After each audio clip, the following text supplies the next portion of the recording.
ಇವತ್ತು ನಮ್ಮ ಪ್ರಾಂಶುಪಾಲರು ವರ್ಗಾವಣೆಗೊಂಡಿರುವುದು ನಮಗೆ ಬಹಳ ಒಂಥರ ಬೇಸರ ಸಂಗತಿ ಅನಿಸಾಗಿತ್ತು. ನಮ್ಮ ಕಾಲೇಜಿನಲ್ಲಿ ಒಂಥರ ಹಿರಿಯ ಅಣ್ಣ ಇದ್ದ ಹಾಗೆ ಇದ್ದರು. ನಮ್ಮನ್ನೆಲ್ಲರೂ ಜೊತೆಯಲ್ಲಿ ಕರ್ಕೊಂಡು ಹೋಗುವಂಥ ವ್ಯಕ್ತಿತ್ವ ಇತ್ತು. ಅವ್ರನ್ನ ಇವತ್ತು ಬೀಳ್ಕೊಡಬೇಕಾಗಿದ್ದು ನಮ್ಮೆಲ್ಲರಿಗೂ ಬೇಸರ ಸಂಗತಿ.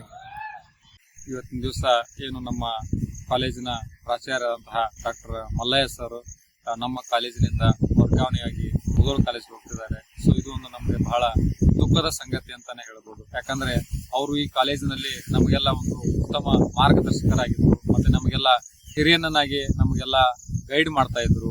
ಅವರ ನೇತೃತ್ವದಲ್ಲಿ ಮತ್ತು ಅವರು ಹಿಂದಿದ್ದಂತಹ ಬ್ಯಾಚ್ಮೆಂಟ್ ಅವರು ಎಲ್ಲರೂ ಸೇರಿ ಈ ಕಾಲೇಜನ್ನ ಒಂದು ಅತ್ಯುನ್ನತ ಮಟ್ಟಕ್ಕೆ ಏರಿಸಿದ್ದಾರೆ. ಸೊ ಮುಂದೆಯೂ ಕೂಡ ನಾವು ಈ ಕಾಲೇಜನ್ನ ಇದೇ ರೀತಿ ಅವ್ರ ಮಾರ್ಗದರ್ಶನದಲ್ಲೇ ಮತ್ತು ಅವರ ಸಲಹೆ ಸೂಚನೆಗಳಂತೆ ಮುಂದೆ ನಾವು ನಡೆಸ್ಕೊಂಡು ಹೋಗ್ತೀವಿ. ಸೊ ಅವ್ರು ವರ್ಗಾವಣೆಯಾಗಿ ಹೋಗಿದ್ದು ನಮಗೆ ಬಹಳ ಬೇಸರದ ಸಂಗತಿ ಆಗೈತಿ. Thank you. ನಾನು ಸರ್ವಿಸಿಗೆ ಸೇರಿದ್ಮೇಲೆ ಫಸ್ಟ್ ಪ್ರಿನ್ಸಿಪಲ್ ನಮಗೆ ಮಲ್ಲಯ್ಯ ಸರ್. ಅವರಿಂದ ಬಹಳ ಕಲ್ತಿದ್ದೀನಿ ನಾನು. ಯಾರ ಹತ್ರ ಹೆಂಗೆ ಅಡ್ರೆಸ್ ಮಾಡಬೇಕು, ಅವರಿಗೆ ನಮ್ಮ ಕಾಲೇಜಲ್ಲಿ ಒಬ್ಬರ ಹತ್ರನೂ ಏನೂ ಇಶ್ಯೂ ಇರಲಿಲ್ಲ.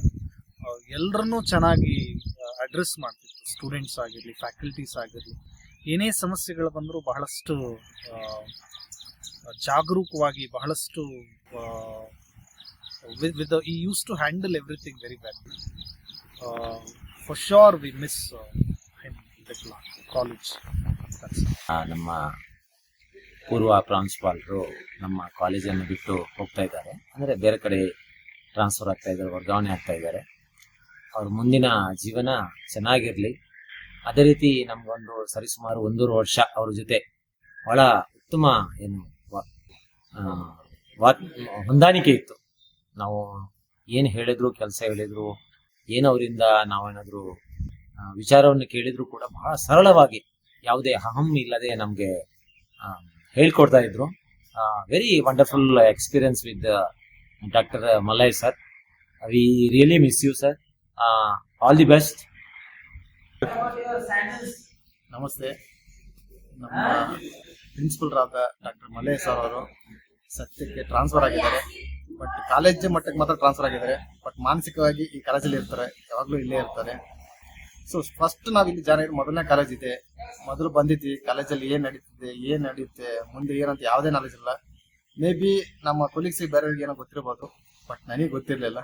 ಸೊ ಟ್ರಾನ್ಸ್ಫರ್ ಏನಿರಲ್ಲ, ಅವರು ಏನೇ ಮಿಸ್ಟೇಕ್ ಮಾಡಿದ್ರು ಯಾವುದೇ ಥರದ ಕೋಪ ಮಾಡ್ಕೊಳ್ಳದೆ ಈಗ ಮಾಡ್ರಿ ಸ್ವಲ್ಪ ನಾನು ಅಟ್ಲೀಸ್ಟ್ ಸ್ವಲ್ಪ ಏನಾದ್ರು ಹೆಚ್ಚಿಗೆ ಮಾಡಿದ್ರೆ ಕೂಡ ಯಾವುದೇ ಥರದ ಸಿಟ್ಟಾಗದೆ, ಯಾವುದೇ ಕೋಪ ಮಾಡ್ಕೊಳ್ಳದೆ ಚೆನ್ನಾಗಿ ಹೇಳ್ತಾ ಇದ್ರು. So I miss you sir. Thank you. Sir transfer ಆಗಿ ಹೊಂಟಾರ್ರಿ. ಭಾಳ ಒಳ್ಳೆ ಮನುಷ್ಯರು. ಅವರು ಏನೈತಿ ದುಡ್ಡಕ್ಕೆ ವ್ಯಕ್ತಿಗೆ ಬೆಲೆ ಕೊಡೋರಲ್ಲ, ಮನುಷ್ಯನಿಗೆ ಬೆಲೆ ಕೊಡೋ ಮನುಷ್ಯರು. ಅಂಥ ವ್ಯಕ್ತಿ ಇವತ್ತು ನಮ್ಮನ್ನು ಬಿಟ್ಟು ಭಾಳ ದುಃಖ ಸಾಕೈತಿ. ಈ ಕಡೆ ಒಂದು ರೀತಿಯಿಂದ ಏನೈತಿ ತಮ್ಮೂರಲ್ಲಿ ಅಲ್ಲೇ ತರಂದ್ರಲ್ಲಿ ಒಂದು ಖುಷಿನ ಆಗೈತಿ. ಅಷ್ಟೇ ಹೇಳಿ ನಾನು. ಮಲ್ಲಯ್ಯ ಸರ್ ಭಾಳ ಸಪೋರ್ಟ್ ಮಾಡಿದ್ರಿ ಸರ್. ಎಲ್ಲ ಥರ ಅನುಕೂಲ ಮಾಡಿಕೊಟ್ರಿ ಸರ್. ಮತ್ತು ಎಲ್ಲ ಕೆಲಸ ಮಾಡೋಕ್ಕೂ ಸಲಹೆ ಕೊಟ್ರಿ ಸರ್. ನಮಗೆ ಹೋಗಕ್ಕೆ ಬರೋಕ್ಕೂ ಅನುಕೂಲ ಮಾಡಿಕೊಟ್ರಿ ಸರ್. ಎಲ್ಲ ಥರ ಅನುಕೂಲ ಮಾಡಿಕೊಟ್ರಿ ಸರ್. ಭಾಳ ಒಳ್ಳೆಯವ್ರು ಸರ್. ಇಷ್ಟೇ ಸರ್ ನಮಗೆ ಸಮಾಜಶಾಸ್ತ್ರ ವಿಷಯವನ್ನ ನಮಗೆ ಹೇಳ್ತಿದ್ರು. ಅವ್ರ ಪಾಠದೊಳಗೆ ನಾವು ಸಮಾಜಶಾಸ್ತ್ರ ವಿಷಯ ಬಗ್ಗೆ ಕಲಿತೀವಿ. ಮತ್ತು ನಮ್ಮ ವೈಯಕ್ತಿಕ ಜೀವನದ ಮೌಲ್ಯಗಳನ್ನ ಕಲಿತೀವಿ. ಅವರಿಂದ ನೀತಿ ಪಾಠಗಳನ್ನ ಕಲಿತೀವಿ. ಮತ್ತು ನಾವೇನಾರು ಮಾಡ್ತೀವಿ ಅಂತ ಅದಕ್ಕೆ ಸಪೋರ್ಟ್ ಮಾಡ್ತಿದ್ರು. ಸೊ ಅದು ಮತ್ತಷ್ಟು ಚೆನ್ನಾಗಿ ಮಾಡ್ರಿ ಅನ್ನೋ ಥರ ನಮ್ಗೆ ಕಂಫರ್ಟ್ ಫೀಲ್ ಮಾಡ್ತಿದ್ರು ಸರ್. ಅವರಿಂದ ತುಂಬ ಕಲಿತೀವಿ. ಈಗ ಹೋಗಕ್ಕೆ ನಮ್ಗೆ ಭಾಳ ಬೇಜಾರಾಗತ್ತೆ ಸರ್. ಮತ್ತು ಮಿಸ್ ಯು 2 ವರ್ಷದಿಂದ ನಾನು ಓಡಾಕತ್ತೀವಿ. ಪ್ರಿನ್ಸಿಪಲ್ ಆದ್ಮೇಲಿಂದ ಕಾಲೇಜಿನ ಪ್ರಗತಿಗೋಸ್ಕರ ಬಹಳಷ್ಟು ಶ್ರಮಿಸಿದ್ದಾರೆ. ಎಲ್ಲರ ಜೊತೆ ಕೋಆರ್ಡಿನೇಟ್ ಆಗಿರ್ತಿದ್ರು ಮತ್ತು ಸಹಾಯ ಸಹಕಾರನ ಮಾಡಿದ್ರು. ಏನಾದ್ರೂ ಇದನ್ನ ಮಾಡ್ಬೇಕ್ರಿ ಸರ್ ಅಂತಂದ್ರೆ ಎಲ್ಲದಕ್ಕೂ ಸಪೋರ್ಟ್ ಮಾಡ್ತಿದ್ರು. ಭಾಳ ಸಪೋರ್ಟಿವ್ ಆಗಿತ್ತು.